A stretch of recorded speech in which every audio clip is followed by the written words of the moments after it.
মাত্র ৩ বছরে আপনার টাকার মান কমে গেছে প্রায় ৩০%। ভাবুন একবার, ২০২২ সালে আপনার কাছে যে ১ লক্ষ টাকা ছিল তার ক্রয় ক্ষমতা আজ মাত্র ৭০,০০০ টাকার সমান।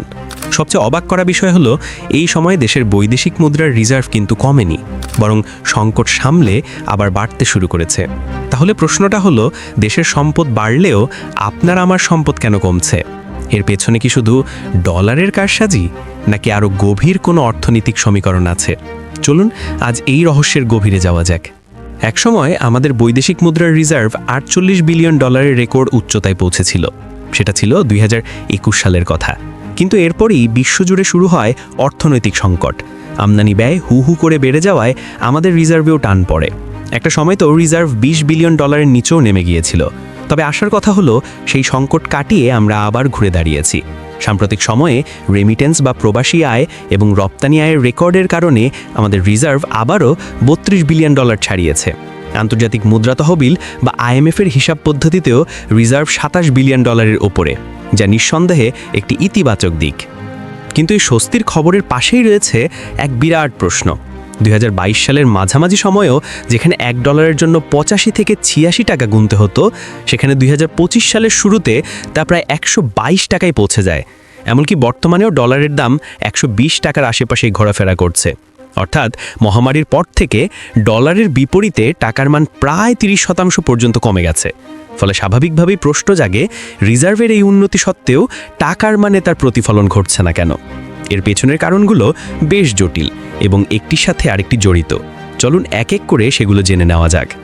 প্রথম কারণটি হলো আস্থার সংকট ও বাজারের মনস্তত্ত্ব। ২০২২-২৩ সালে যখন বড় ধরনের অর্থনৈতিক ঘাটতি দেখা দেয়, তখন তা সামাল দিতে রিজার্ভ থেকে বিপুল পরিমাণ ডলার বাজারে বিক্রি করতে হয়েছিল। এর ফলে টাকার মানের উপর বাজারের আস্থা অনেকটাই কমে যায়। এখন রিজার্ভ বাড়লেও সেই হারানো আস্থা পুরোপুরি ফিরে আসতে সময় লাগছে। যখনই বাজারে এমন ধারণা তৈরি হয় যে টাকার মান আরও কমতে পারে, তখনই ব্যবসায়ী থেকে শুরু করে সাধারণ মানুষ, এমনকি প্রবাসীরাও ডলার সঞ্চয় করার দিকে ঝোঁকেন। এর ফলে বাজারে ডলারের এক ধরনের কৃত্রিম সংকট তৈরি হয় এবং টাকার উপর নতুন করে চাপ সৃষ্টি হয়। দ্বিতীয় বড় কারণ হলো দেশের উচ্চ মূল্যস্ফীতি। গত কয়েক বছর ধরেই বাংলাদেশে মূল্যস্ফীতির হার ৯% উপরে রয়েছে। এমনকি ২০২৪-২৫ অর্থবছরে গড় মূল্যস্ফীতি প্রায় ১০% ছিল। উচ্চ মূল্যস্ফীতির মানে হলো টাকার ক্রয় ক্ষমতা কমে যাওয়া, অর্থাৎ একই পরিমাণ টাকা দিয়ে আপনি আগের চেয়ে কম জিনিস কিনতে পারছেন। এই পরিস্থিতিতে মানুষ টাকার চেয়ে ডলার বা সোনার মতো নিরাপদ সম্পদকে বেশি নির্ভরযোগ্য মনে করে, যা টাকার মানকে আরও দুর্বল করে দেয়। তৃতীয় কারণটি কিছুটা অবাক করার মতো। অনেক সময় নীতি নির্ধারকরা ইচ্ছাকৃতভাবেই টাকার মান কিছুটা দুর্বল রাখেন। এর প্রধান কারণ হলো রপ্তানিকারকদের সুবিধা দেওয়া। ডলারের দাম বেশি হলে রপ্তানিকারকরা তাদের পণ্যের বিনিময়ে বেশি টাকা পান, যা তাদের ব্যবসায় উৎসাহিত করে। এই নীতির ফলেই ২০২৪-২৫ অর্থবছরে আমাদের রপ্তানি আয় ৮.৬% বেড়ে প্রায় ৪৮.৩ বিলিয়ন ডলারে পৌঁছেছে।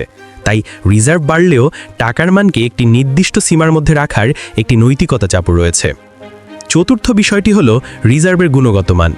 আমাদের মোট রিজার্ভ ৩২ বিলিয়ন ডলারের ওপরে দেখালেও এর পুরোটাই কিন্তু ব্যবহারযোগ্য নয়। এই রিজার্ভের একটি বড় অংশ বিভিন্ন ঋণ বা স্বল্পমেয়াদী চুক্তির অধীনে রয়েছে।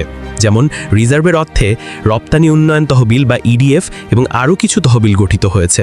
ফলে আন্তর্জাতিক মুদ্রা তহবিলের হিসাব অনুযায়ী আমাদের নিট বা প্রকৃত ব্যবহারযোগ্য রিজার্ভের পরিমাণ প্রায় ২৫ থেকে ২৬ বিলিয়ন ডলারের আশেপাশে রয়েছে। তাই মোট রিজার্ভের অঙ্ক বড় দেখালেও ব্যবহারযোগ্য রিজার্ভের পরিমাণ এখনও কিছুটা চাপের মধ্যেই রয়েছে। এবং পঞ্চম কারণটি হলো হুন্ডির প্রভাব। যখন ব্যাংকিং চ্যানেল এবং খোলা বাজারে ডলারের হারের মধ্যে পার্থক্য বেড়ে যায়, তখন প্রবাসীরা অবৈধ হুন্ডির মাধ্যমে টাকা পাঠাতে বেশি আগ্রহী হন। এতে বিপুল পরিমাণ বৈদেশিক মুদ্রা ব্যাংকিং ব্যবস্থার বাইরে থেকে যায়, যা রিজার্ভের উপর চাপ সৃষ্টি করে এবং টাকার মানকে দুর্বল করে দেয়। অবশ্য এই পরিস্থিতি মোকাবেলায় সরকার এবং বাংলাদেশ ব্যাংক বসেনি। গত ২ বছরে বেশ কিছু গুরুত্বপূর্ণ পদক্ষেপ নেওয়া হয়েছে। যেমন মূল্যস্ফীতি নিয়ন্ত্রণে বাংলাদেশ ব্যাংক নীতি সুদ হার বাড়িয়েছে। এর ফলে ঋণের সুদের হার বেড়েছে এবং বাজারে টাকার সরবরাহ কমেছে। ক্রোলিং প্যাগ নামক একটি নতুন পদ্ধতি চালু করা হয়েছে, যার মাধ্যমে খোলা বাজার এবং অফিসিয়াল হারের মধ্যে পার্থক্য কমে এসেছে। বিলাসিতা এবং অপ্রয়োজনীয় পণ্য আমদানিতে কররিক আরোপ করায় আমদানি ব্যয় প্রায় 11% কমেছে। পাশাপাশি IMF, ওয়ার্ল্ড ব্যাংক এবং ADBর মতো সংস্থাগুলোর কাছ থেকে প্রায় $5 বিলিয়ন সহায়তা নেওয়া হয়েছে। আর প্রবাসীদের জন্য 2.5% প্রণোদনা বহাল রাখা এবং হুন্ডি প্রতিরোধে কঠোর অভিযানের ফলে বৈধ পথে রেমিটেন্স প্রবাহ উল্লেখযোগ্যভাবে বেড়েছে। এই সব কিছুর পরও টাকার মান কবে নাগাদ শক্তিশালী হবে তা নির্ভর করছে বেশ কিছু বিষয়ের উপর। মূল্যস্ফীতিকে 7% নিচে নামিয়ে আনা, হুন্ডি পুরোপুরি নিয়ন্ত্রণ করা এবং টাকার মানের উপর সাধারণ মানুষ ও বিনিয়োগকারীদের আস্থা ফিরিয়ে আনা এখন সবচেয়ে বড় চ্যালেঞ্জ। দেশের অর্থনীতি আর টাকার মানের ওঠানামা অনেক জটিল আর একে অপরের সাথে জড়িত।